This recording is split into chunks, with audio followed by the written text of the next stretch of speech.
This is the Thoughtful Travel Podcast. I'm your host, Amanda Kendall of the notaballerina.com travel blog. Every episode I'll share travel tales from several fellow travel lovers, and together we hope to entertain and inspire you, remind you of some of your own great travel experiences, and encourage you to hit the road again soon.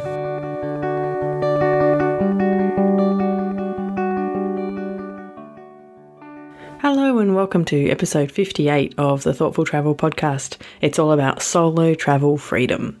Now, I'm afraid I didn't get to travel solo until my late 20s. Oh, I say I didn't get to. I didn't want to. To be honest, I was actually kind of too scared. Looking back now, I find that hard to believe, but I really did feel that I guess I wasn't capable of doing it, and I was too anxious about all of the things that can go wrong. But of course, I'm way past that now, and I do relish the occasional solo trips I get to do. Usually my son's with me these days, which is fun too, but I also take a great delight in imagining future decades when he's grown up and doesn't want to come with me anymore, and I'll be able to take some more extended solo journeys, and I really do look forward to some of those. Solo travel is particularly special, and that's what we're going to be talking about today. So today's three guests, they all agree there's something wonderful about solo travel, and perhaps many wonderful things about solo travel, but their stories are all very different. Now, my first guest today is Abby Lewtas, who you might remember from the episode with her bobsledding experience in Europe and North America. And I chatted to Abby about her first big solo trip. My biggest solo trip was to South America, and it was quite interesting because I was inspired to go by my cousin.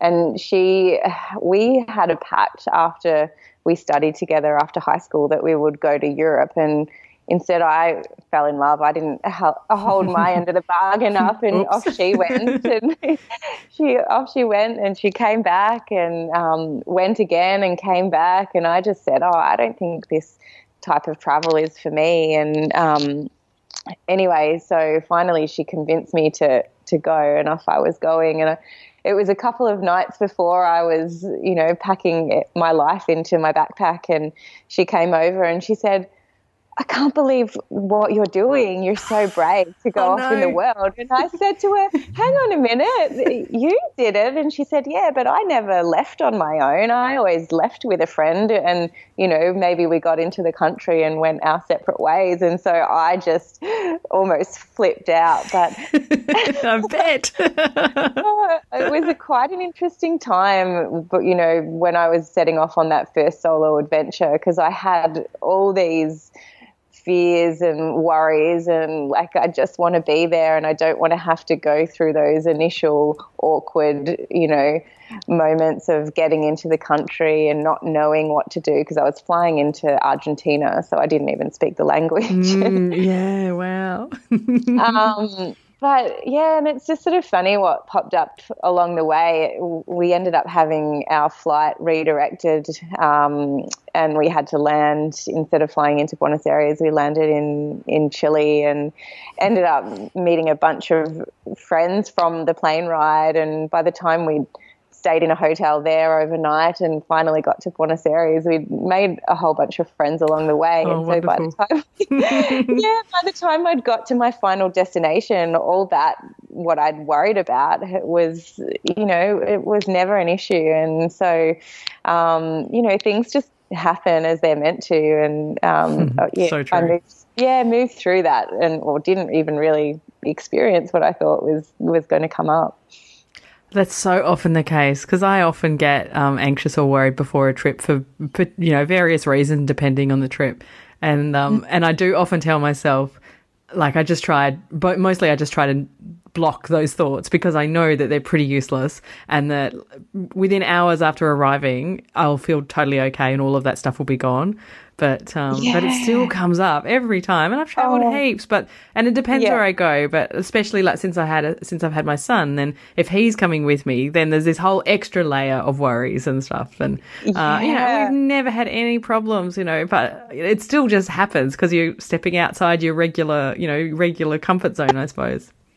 Yeah, and it really is that fear of the unknown, and I still have those moments too when I'm setting off to travel, and whether I'm going with friends or solo, it's the unknown. You don't know what's going to happen, and I think a lot of the time we hear these stories, these horrible stories of things that have happened to people, and we hang on to them, yet we, don't often dive into the beautiful and amazing stories because everything just ran so perfectly. So. Yeah, that's right. You don't hear about the 999 flights that went smoothly. You only hear about the one that got diverted and had a near crash landing or something. So yeah, absolutely. Yeah. So, but yeah, particularly solo travel. And I have to say, I don't know now. Since I became a mum, I'm much more anxiety prone, I think. But I'm not sure I would take off to South America on my own, because that just does seem like there's a lot that could go wrong there. Yeah, well, I sort of picked it because there was so much that I wanted to do there, and it looked really adventurous and lots of nature, and it just looked fun, and and it turned out to be great, obviously. Oh, it turned out to be amazing. Like it brought me so much, and I think I was 28 when I went there, and I was really surprised. I met an 18-year-old, and I just thought, wow. Oh my goodness, how can you just be so independent? And she just had no fear, and she was traveling solo as well. But I think at the end of the day, are we ever really traveling solo? Because there's always people that we pick up and meet along the way. And, on that solo trip, I was always going somewhere with someone. I mean, there were periods of time where I was on my own on bus rides, but, you get to the next place and you pretty much meet people instantly and share stories. And, it's just like a really beautiful experience. From the rest of my chats with Abby, I know that, I consider her a very adventurous traveller and adventurous person. So it's kind of reassuring to me to hear that she shares with me these kinds of pre-trip fears and worries. And I know my best strategy is only just to pretend that I'm not thinking those thoughts, because there's no point to them at all. They don't change anything. And once I get somewhere, everything's okay. It's always the way. So it's kind of crazy. I also liked how Abby said that really you're never traveling solo. I mean, I guess there's some extreme cases where you are, but pretty much if you head out solo around the world somewhere, you're going to meet people. And that's definitely one of the highlights of solo travel. And that is a case in point from my next guest, Hayden Lee. You might remember Hayden. He is the host of the Travel Stories podcast, and he always has some great stories to tell. And this is one about a time when he was traveling solo in Vietnam. I just got into Saigon, Ho Chi Minh City in Vietnam, right? And as is the case when you get into a new place, it wasn't meant to rhyme. I was looking for, a hotel, a hostel. I don't do hotels, but a hostel, or, looking to meet people, or, just looking around, just the first glimpse of this new place. What am I going to do today? What's going to happen, right? And it must have been maybe within 10 minutes of being in the actual city itself. I was walking along, had my bag on my back, and this guy, he rides up next to me on this motorbike and says, hey. And this happens all the time. It's always people wanting something, or people wanting to talk, or anything like that, right? So I kind of brushed him off in a way at first. At first I was like, nah, man, I'm good. And he was like, no. I was like, nah, dude, I want to go check stuff out. And then he handed me a book, right? He gets this book out of his jacket and hands it to me. And none of the other books were doing this. So I thought, let's check this out. So I open up this book, and the first thing I read is, if you're reading this, you're standing in front of Captain Kim. Go with this man. You can trust him with your life. No way. Right? Is this one of those stories that nobody believes? Man, no one believes any of my stories. I love it. Okay, sorry. I won't interrupt. Keep going. This is the reason I started the podcast. I'm like telling all these stories, and like the reactions I get are either like, yeah, I don't care, or like, that's not true, so I don't care. I'm like, man, I need to talk to people who've like seen stuff like this and know that it's out there, you know. So where was it? I believe you. Continue. So go with this man. Yeah, go with this man, right? And at first, well, I'm a weird guy, so at first I was instantly like, well, I'm definitely going with this man. So, but then I turned the page, right, and it's the same thing but in German, right? And luckily I speak German, so I could tell what it said. I turned the page, Spanish, turn the page, French, turn the page, another English one, turn the page, another German, then a Portuguese one, and they were all saying the same thing. They were all saying, you know, Captain Kim, I trust him more than I trust my own mother, you know, everything like this. And so none of it said why or what he did. Yeah. Just go with him. Just go with this man. And I loved the ambiguity of it. I loved the not knowing. We've talked about this before. I loved the not knowing. And I love the feeling of this could, you know, like this guy could just be some awesome polyglot that speaks all these languages and writes in a variety of handwriting. You know, that would be a lot of effort to go to, but yeah, it's possible. Exactly. But you know, if you need a kidney, you need a kidney, right? So anyway, so yeah, so I decided I'll go with this man, right? So I hop on the back of his bike, right? And he doesn't speak a lot of English, like hardly any. He could speak, you know, a few words here and there. And at that point, I'd only just arrived in Vietnam, so I could count to 1,000,000. That's something I do to every new country I go, learn to count to 1,000,000. It sounds hard. It's only like 14 words or something, so incredibly easy. And their prices get up to millions, don't they? There, so exactly. Yeah, it's important in Vietnam. Exactly. So yeah, so I knew that and a couple of things, right? I learned the word for vegetarian because I found that I would need that, right? I cannot remember it now, so I'm gonna have to learn it again. But I hopped on his bike and we started going, and we promptly exited Saigon, and we were heading on the highways, right? And about 2 hours down the road, we hadn't stopped yet. About 2 hours down the road, I began thinking, I wonder where I am. Or only 2 hours down the road, you started thinking this. Yeah, I'm a trusting guy. I'm a trusting guy. So I was thinking, I wonder, A, where I am, B, where I'm going, and C, who this man is. And me too. And so, yeah, right. And so eventually we get into a rural setting, and I realized that I thought that we'd gone south and we'd headed to the Mekong. We headed down there and down to the places that I cannot remember the name of now. And I was right. We had gone down there, and we went down this gravel track, you know, and we're really getting into the thick of it now. And he pulls up at this house. And then we get off the bike. This is the first we'd talked in a while. And we get off the bike and we go into this house, and his wife's there. And she's got some food on, right? She's got some noodles ready. And that's when I learned that for the next 3 days, he was going to show me the Mekong Delta. He was going to show me all the islands. He was going to show me everything that there is to see.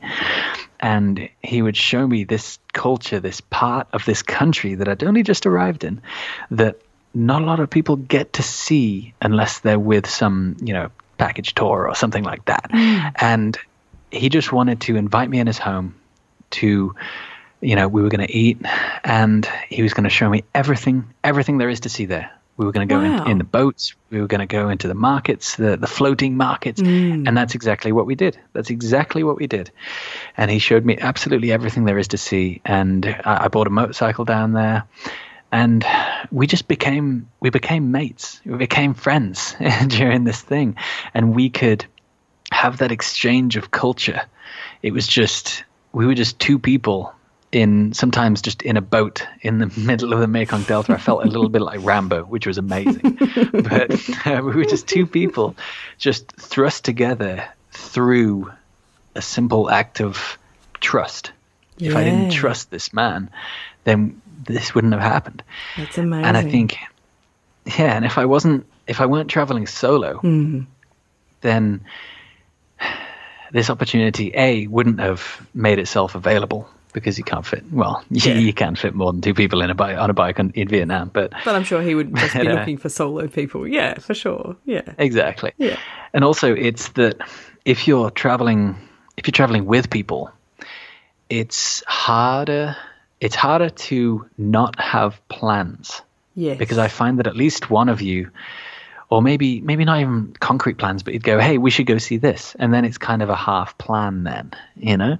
So for me, traveling solo is vital for my feeling of freedom. Yeah, well, because then you can make spontaneous decisions. Like, yes, I'll go with this guy. Even if he was in a car but you're with someone else, then you have to negotiate. Shall we go with him or shall we not? And blah blah blah. And half the time you wouldn't end up saying yes. So yeah.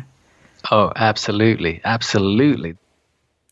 I do consider myself a traveller who's up for not quite anything, but lots of things. But Hayden, to me, is a true adventurer. I would never in a million years, I don't think, hop on this stranger's motorbike. But as Hayden proved, it was a great decision. I love the way he tells that story.